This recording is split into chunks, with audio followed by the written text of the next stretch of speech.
ഹദീസി കിതാബുല്ലാഹ്. ഏറ്റവും നല്ല വർത്തമാനം അള്ളാഹുവിൻ്റെ സംസാരമാണ്. വഖൈറൽ ഹദീ ഹദിയ്യു മുഹമ്മദിൻ സ്വല്ലല്ലാഹു അലൈഹി വസല്ലം. ഏറ്റവും നല്ല ഹിദായത്ത് മാർഗദർശനം അതിന് മുഹമ്മദ് നബി സല്ലല്ലാഹു അലൈഹി വസല്ലമ കൊണ്ടുവന്ന മാർഗദർശനമാണ്. വശർറൽ ഉമൂരി മുഹ്ദസാത്തുഹാ. കാര്യങ്ങളിൽ വെച്ച് ഏറ്റവും ഷർറായിട്ടുള്ളത്, തിന്മയായിട്ടുള്ളത് ആ പ്രവാചകന് ശേഷം മതത്തിൽ പുതുതായി ഉണ്ടാക്കപ്പെട്ട കാര്യങ്ങളാണ്. വകുല്ല മുഹ്ദസത്തിൻ ബിദ്അ. അങ്ങനെ ഉണ്ടാക്കപ്പെട്ട എല്ലാ പുതുനിർമ്മിതികളും അത് ബിദ്അത്താണ്, അനാചാരമാണ്. വകുല്ല ബിദ്അത്തിൻ ളലാല. എല്ലാ ബിദ്അത്തും അത് ളലാലത്താണ്, വഴികേടാണ്. വകുല്ല ളലാലത്തിൻ ഫിന്നാർ. എല്ലാ വഴികേടുകളും അത് നരകത്തിലാണ്. സത്യവിശ്വാസികളെ, സത്യവിശ്വാസിനികളെ, അല്ലാഹു സുബ്ഹാനഹു വ തആലയുടെ വിധിവിലക്കുകൾ ജീവിതത്തിൻ്റെ സകല മേഖലകളിലും കാത്തു സൂക്ഷിച്ചുകൊണ്ട് തഖ്വയിൽ അധിഷ്ഠിതമായ ഒരു ജീവിതം നയിക്കണമെന്ന് ആദ്യമായി എന്നോടെന്ന പോലെ നിങ്ങളെയും തഖ്വ കൊണ്ട് വസിയത്ത് ചെയ്യുകയാണ്. റബ്ബ് സുബ്ഹാനഹു വ തആല നമുക്കെല്ലാവർക്കും അതിനുള്ള തൗഫീഖ് നൽകുമാറാകട്ടെ.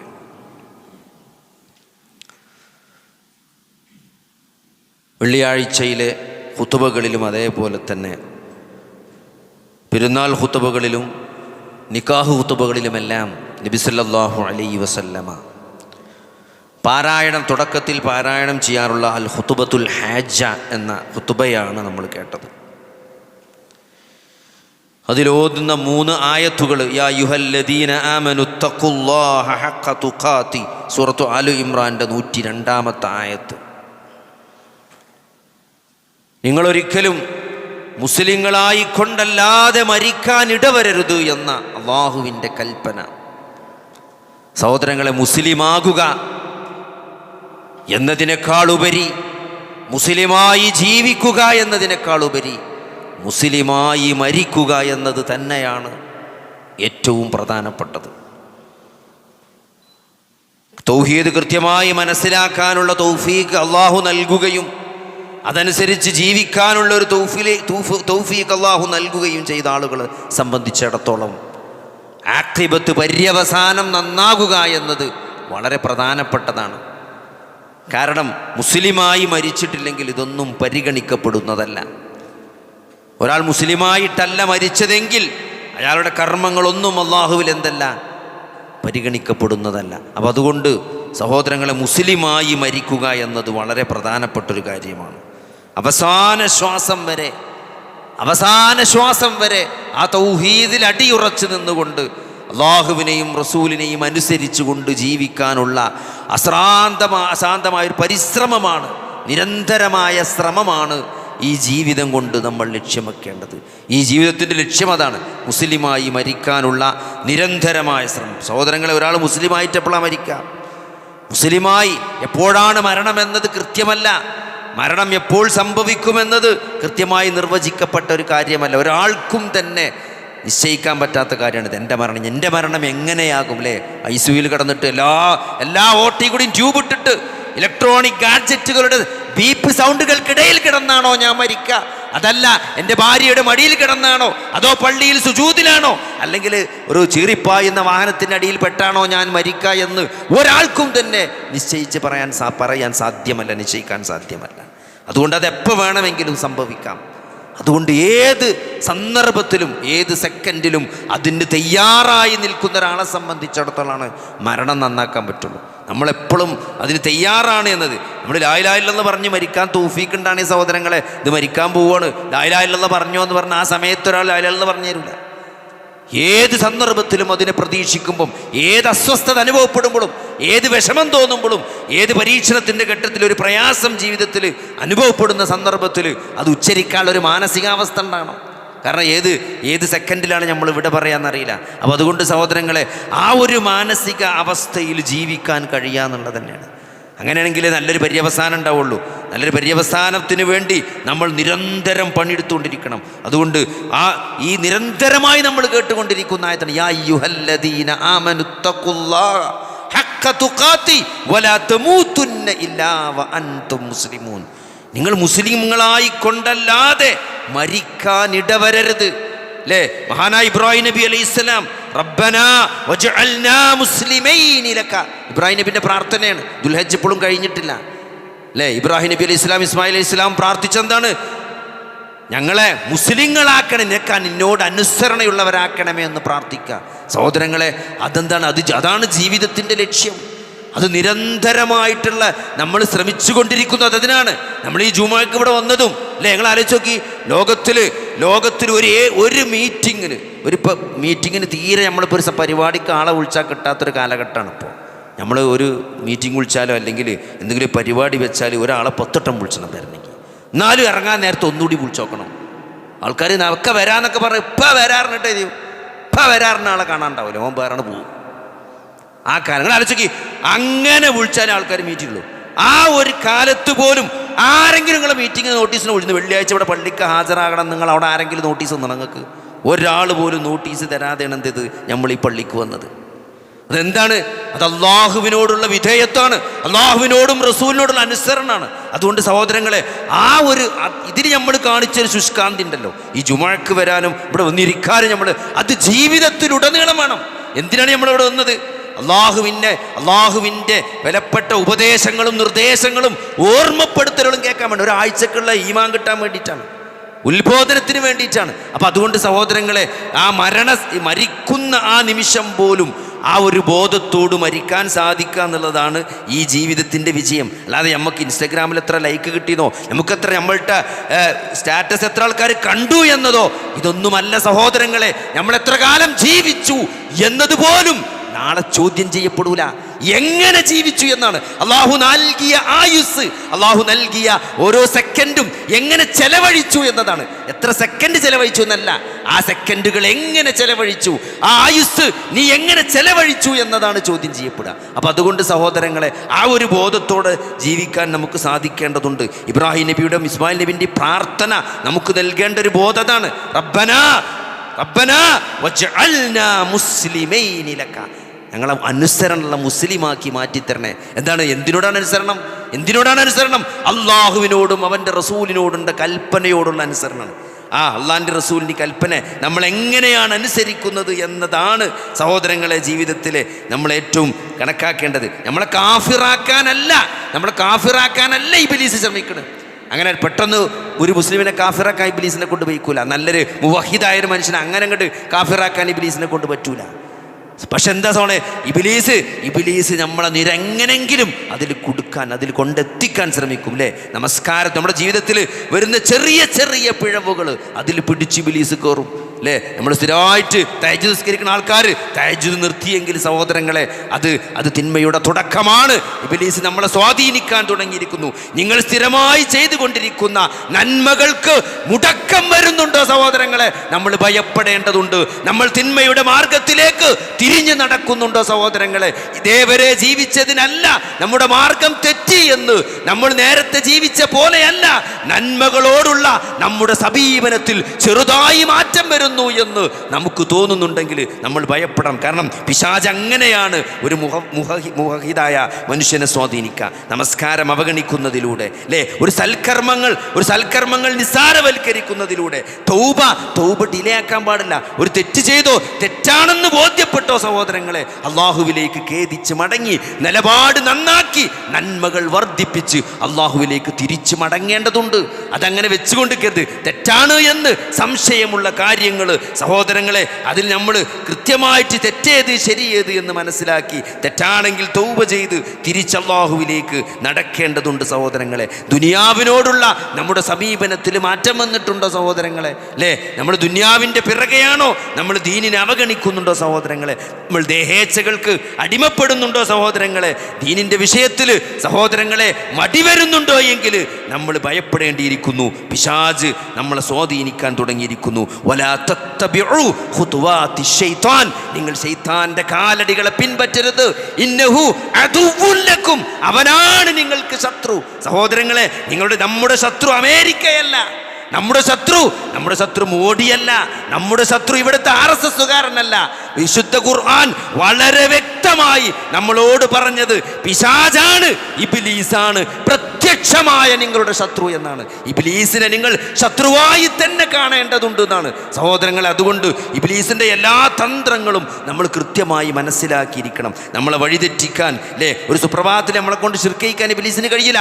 പക്ഷേ നമ്മളെ മെല്ലെ മെല്ലെ പിടികൂടി എന്ത് ചെയ്യും, നമ്മുടെ നന്മകളെ ഇല്ലാതാക്കി നമ്മൾ നന്മകളോടുള്ള നമ്മുടെ സമീപനത്തിൽ മാറ്റം വരുത്തി. ചെറിയതല്ലേ അത്, ചെറുതല്ലേ, ചെറിയ പാപമല്ലേ, അതൊക്കെ എന്തിനാണ് കാര്യമാക്കണത്? എല്ലാവരും ഇപ്പം അങ്ങനെ തന്നെ അല്ലേ, എല്ലാവരും ഇപ്പം അല്ലേ, എല്ലാവരും അങ്ങനെയായാലും ഒരു വിശ്വാസി അങ്ങനെ അല്ല സഹോദരങ്ങളെ. അതാണ് ഒരു വിശ്വാസി എന്താണ്, അപരിചിതനാണെന്ന്. ഇസ്ലാം തുടങ്ങിയത് അപരിചിതമായിട്ടാണ്. ചില ആളുകൾക്ക് തോന്നി എന്താ പോയി ഈ കാലത്ത് ഇപ്പം എങ്ങനെയാണെന്ന്. സഹോദരങ്ങളെ, ഇസ്ലാം തുടങ്ങിയത് അങ്ങനെയാണ്, അതിലൊരു അപരിചിതത്വം ഉണ്ടായിരുന്നു. അതേപോലെ ഇസ്ലാം അപരിചിതത്വത്തിലേക്ക് മടങ്ങുമെന്നാണ്. എല്ലാവരും ചെയ്യുന്നവനല്ല ഒരു സത്യവിശ്വാസി. അതുകൊണ്ട് പിശാചിന് ഒരിക്കലും ഗ്രിപ്പ് നൽകാൻ നമ്മൾ അനുവദിക്കരുത്. വലാ തത്തബിഉ ഖുതുവാതി ശൈത്താൻ. അതുകൊണ്ട് സഹോദരങ്ങളെ, നമ്മൾ ഏറ്റവും ഭയപ്പെടുന്ന തരങ്ങൾ, ഏറ്റവും നല്ല അവസ്ഥയിലൊക്കെ ജീവിച്ചുകൊണ്ട് അവസാനം മരിക്കുന്ന സന്ദർഭത്തിൽ നഹ്നു എന്താണ് ഹദീസ് കാണാൻ പറ്റും. എന്താണ് അവസാനം ഒരാൾ മുസ്ലിമായി ജീവിച്ച് ലാസ്റ്റ് ഇന്ന റജുലം ലയഅമലു ബിഅമലി അഹ്ലിൽ ജന്ന, ഒരു മനുഷ്യന്റെയും അവൻ സ്വർഗ്ഗക്കാരനായി ജീവിക്കും. സ്വർഗത്തിന് വേണ്ട പണികൾ മുഴുവൻ അവൻ എടുക്കുന്നതാണ്. എന്നിട്ട് എന്ത് ചെയ്യും, ഫയസ്ബിഖു അലൈഹിൽ കിതാബ്, അവൻ്റെ മേൽ അവൻ്റെ കിതാബ് മുൻകടക്കുമെന്നാണ്. എന്നിട്ടോ ഫയഅമലു ബിഅമലി അഹ്ലിൻ നാർ ഫയദ്ഖുലുഹാ, അവൻ എന്ത് ചെയ്യും, അവൻ അവസാനമാകുമ്പോൾ എന്ത് ചെയ്യും, നരകക്കാരെ പണിയെടുത്തിട്ട് നരകത്തിലേക്കാണ് പോകുന്നതാണ്. അതാണ് ഒരു വിശ്വാസി നമ്മളെ ഏറ്റവും ഭയപ്പെടുത്തേണ്ട ഹദീസാണ്. ഇമാം നബി അർബഊന നബവിയായി ഇമാം നബിയുടെ 40 ഹദീസുകൾ കൊടുത്തൊരു ഹദീസാണത്. ഒരു വിശ്വാസി ഏറ്റവും ഭയപ്പെടേണ്ട അവസ്ഥയാണ്. ഇപ്പോൾ നല്ല അവസ്ഥയിൽ, നമ്മളൊക്കെ നല്ല അവസ്ഥയിലാണെന്ന് വിചാരിക്കുന്നുണ്ടാവും അല്ലേ, നമ്മൾ തൗഹീദുള്ള ആളുകളാണ്, നമുക്ക് നന്മയോട് നല്ല സമീപനമാണ്, നമുക്ക് എല്ലാ കാര്യങ്ങളും നമ്മൾ പോക്കെയാണ്. സഹോദരങ്ങളെ, അതുകൊണ്ട് ആശ്വസിക്കാൻ ഒരു വിശ്വാസിക്ക് ഈ ഹദീസ് വക നൽകുന്നില്ല.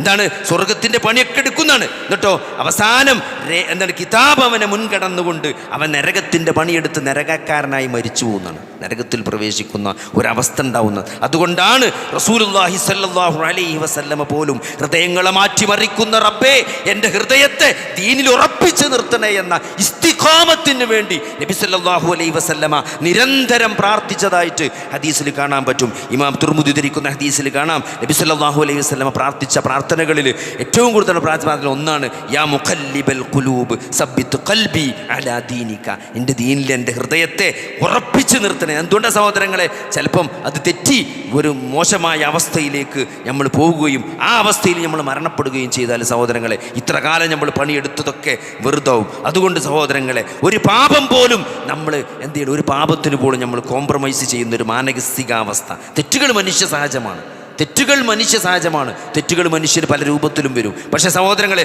അത് തെറ്റാണെന്ന് തിരിച്ചറിഞ്ഞാൽ അതിൽ നിന്ന് തിരിഞ്ഞു നടക്കാൻ, തൗബ ചെയ്യാൻ, നന്മകളിൽ മുന്നേറാനുള്ള മാനസികാവസ്ഥ, തെറ്റിനോടുള്ള സമീപനം അതൊക്കെ എല്ലാവരും ഇപ്പം ഇന്നത്തെ കാലത്ത് എല്ലാവരും ഇങ്ങനെ തന്നെയല്ലേ. അതൊരു വിശ്വാസിയെ സംബന്ധിച്ചിടത്തോളം അതൊരു ന്യായമല്ല. അത് എക്കാലത്തും അള്ളാഹുവും റസൂലും തെറ്റായി പഠിപ്പിച്ചിട്ടുണ്ടോ, ഹറാമ് എന്നും ഹറാമാണ്, അതെവിടെയും ഹറാമാണ്. അത് ഹലാലാകുന്ന സാഹചര്യങ്ങളുണ്ടാവും. പക്ഷേ സഹോദരങ്ങളെ, അതിൻ്റെ നിലപാട് എന്നുള്ളത് അത് ഹറാമു തന്നെയാണ് അല്ലേ. അള്ളാഹു ശിക്ഷ വിധിക്കുമ്പോൾ ഒരാൾക്ക് എല്ലാ ഹറാമുകൾക്കും തുല്യമായ ശിക്ഷയല്ല. ഹറാമ് പ്രവർത്തിച്ച ആളുകൾക്ക് നാളെ പരലോകത്ത് പടച്ചോൻ ശിക്ഷ കൊടുക്കുമ്പം അവിടെ വ്യത്യാസമുണ്ട്. ഒരാൾ തെറ്റ് ചെയ്യുമ്പോഴുള്ള മാനസികാവസ്ഥ അല്ലേ, എല്ലാവരും തെറ്റ് ചെയ്യുന്ന എല്ലാവരും ഒരേ മാനസികാവസ്ഥയിലല്ല തെറ്റ് ചെയ്യുന്നത്. തെറ്റ് ചെയ്യുമ്പോഴുള്ള മാനസികാവസ്ഥ വ്യത്യാസം ഉണ്ടാവും. തെറ്റിന് ശേഷമുള്ള മാനസികാവസ്ഥ ഉണ്ടാവും. പറ്റിപ്പോയല്ലോ എന്നുള്ള കുറ്റബോധം പേറി ജീവിക്കുന്ന ആളുകളുണ്ടാവും അല്ലേ, കുറ്റബോധം പേറാതെ ന്യായീകരിക്കുന്ന ആളുകളുണ്ടാവും. വട്ടിക്ക് പലിശ വാങ്ങിയിട്ട് അല്ലെങ്കിൽ പലിശക്കെടുത്ത് ബിസിനസ് നടത്തി വലിയ സാമ്രാജ്യങ്ങൾ ഉണ്ടാക്കിയിട്ട് ഇന്നത്തെ കാലത്ത് ഇതൊക്കെ നടക്കുള്ളൂ എന്ന് പറയുന്ന ആളുകളുണ്ട്. സഹോദരങ്ങളെ, ഇത് നബി സല്ലല്ലാഹു അലൈഹി വസല്ലമ ഹറാമാക്കിയ പലിശ അത് ഈ പലിശയല്ല, അത് വേറെ പലിശയാണ് എന്ന് ന്യായം പറയുന്നവരുണ്ട്. സഹോദരങ്ങളെ, അത് നമ്മൾ ഭയപ്പെടണം. തെറ്റിനെ ന്യായീകരിക്കുന്ന അവസ്ഥ, തെറ്റിനോടുള്ള നിലപാട് അത് നമ്മൾ ഗൗരവത്തിൽ തന്നെ, തെറ്റ് ചെറുതാണെങ്കിലും തെറ്റിലെ നിലപാടുകൾ ഗുരുതരമാണ്. അള്ളാഹുവിനെയും റസൂലിനെയും ധിക്കരിക്കുക എന്നത് അത് ഗുരുതരമായൊരു നിലപാടാണ്. സഹോദരങ്ങളെ, ആ നിലപാടിനോട് മാനസികമായിട്ട് ഐക്യപ്പെടാൻ ഒരു വിശ്വാസിക്ക് ഒരിക്കലും സാധിക്കൂല. അതുകൊണ്ട് സഹോദരങ്ങളെ, ദുനിയാവ് വഞ്ചനാ ചരക്കാണെന്ന്, ഈ ദുനിയാവ് എന്തുകൊണ്ടാണ് ആൾക്കാർ തെറ്റ് ചെയ്യണത്? തെറ്റിയതെന്തുകൊണ്ടാണ്? താൽക്കാലികമായി ദുനിയാവിൻ്റെ ചില സൗകര്യങ്ങൾക്ക് വേണ്ടി, ദുനിയാവിലെ ചില ലാഭങ്ങൾക്കും വേണ്ടിയാണ് ആളുകൾ തെറ്റ് ചെയ്യുന്നത്. അല്ലാതെ ഇപ്പോൾ എല്ലാവർക്കും തെറ്റ് ചെയ്യാൻ പൂതിണ്ടായിട്ടല്ല.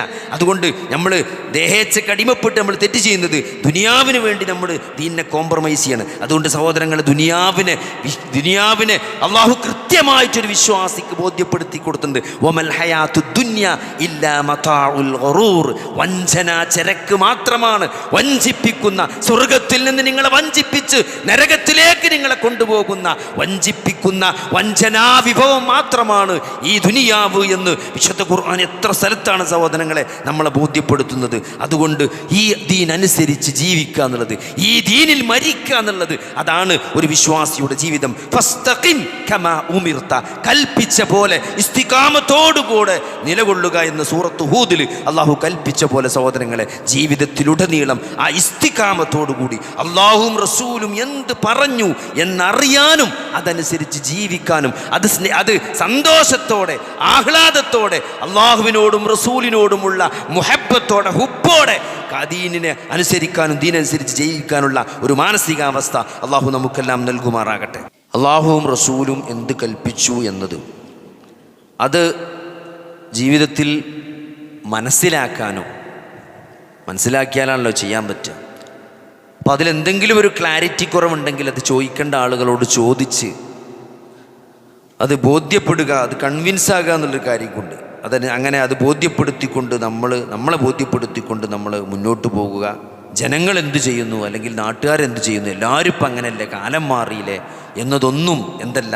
അള്ളാഹുവും റസൂലും ഒരു കാര്യത്തിലൊരു തീരുമാനം പറഞ്ഞിട്ടുണ്ടെങ്കിൽ വിശ്വാസിയെ സംബന്ധിച്ചിടത്തോളം പിന്നെ അവിടെ ചോയ്സ് ഇല്ല. അള്ളി റസൂൽ എന്തു പറഞ്ഞു എന്നതാണ് നമ്മളെ സംബന്ധിച്ചിടത്തോളം ഏറ്റവും പ്രയോറിറ്റി ഉള്ളത്, ഏറ്റവും മുൻഗണനയുള്ളത്, നമ്മൾ ചെയ്യേണ്ടതാണ്.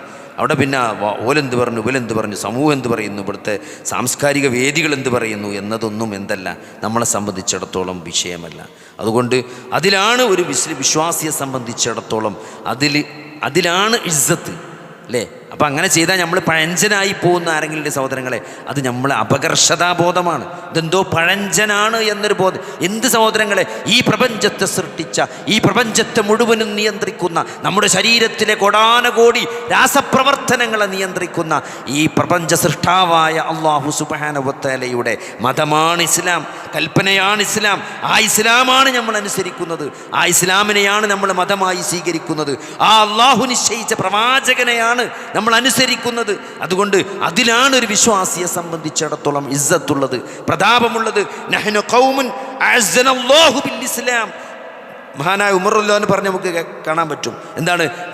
ഞങ്ങൾ ഇസ്സത്തില്ലാത്ത ഒരു സമൂഹമായിരുന്നു, ഞങ്ങളെ അള്ളാഹു ഇസ്ലാം കൊണ്ട് ആദരിച്ചു എന്നാണ്. ബൈത്തുൽ മുഖദ്ദസ് പിടിച്ചടക്കിയിട്ട് അതിൻ്റെ കീ തരാൻ വേണ്ടിയിട്ട് നിങ്ങളുടെ ഖലീഫ വന്നാലേ അതിൻ്റെ കീ തരുള്ളൂ എന്ന് അതിൻ്റെ പാതിരി പറഞ്ഞപ്പം ആ കീ വാങ്ങാൻ വേണ്ടി എത്രയോ ആയിരക്കണക്കിന് കിലോമീറ്ററുകൾ യാത്ര ചെയ്തിട്ട് മഹാനായ ഉമർ റളിയല്ലാഹു അൻഹു കണ്ടം വെച്ച കുപ്പായം ഇട്ടിട്ട് ആ ബൈത്തുൽ മുഖദ്ദസിൽ പോയിട്ട് ആ കീ വാങ്ങുന്ന സന്ദർഭത്തിൽ അവിടുത്തെ സേനാനായകൻ ഉമർ റളിയല്ലാഹുവിനോട് പറയുന്നൊരു വാക്കുണ്ട്, നല്ലൊരു ഡ്രസ്സ് ഇട്ടിട്ട് വരാമെന്ന്. എത്രയോ സ്ഥലത്ത് തുന്നിച്ചേർത്ത ഡ്രസ്സ് ഇട്ടിട്ടാണ് ഉമർ റളിയല്ലാഹു അൻഹു ഖലീഫ, ഇസ്ലാമിൻ്റെ ഖലീഫ, ബൈത്തുൽ മുഖദ്ദസിൻ്റെ കീ വാങ്ങാൻ വേണ്ടി വരുന്നത്.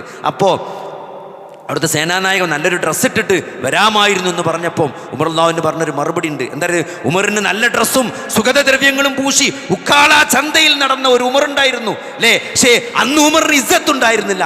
ഇന്ന് ഉമറിന് ഇസ്സത്ത് നൽകിയത് ഉമറിൻ്റെ വസ്ത്രമല്ല, ഉമറിന് ഇസ്ലാമാണ് ഉമറിന് ഇസ്സത്ത് നൽകിയതാണ്. അതുകൊണ്ട് സഹോദരങ്ങളെ, ആ പ്രതാപം മുൻഗാമികൾ മതത്തിൽ, ഇസ്ലാമിൽ അള്ളാഹുവിൻ്റെയും റസൂലിൻ്റെയും കൽപ്പനയോട് അതിൽ കണ്ട ഒരു പ്രതാപമുണ്ട്.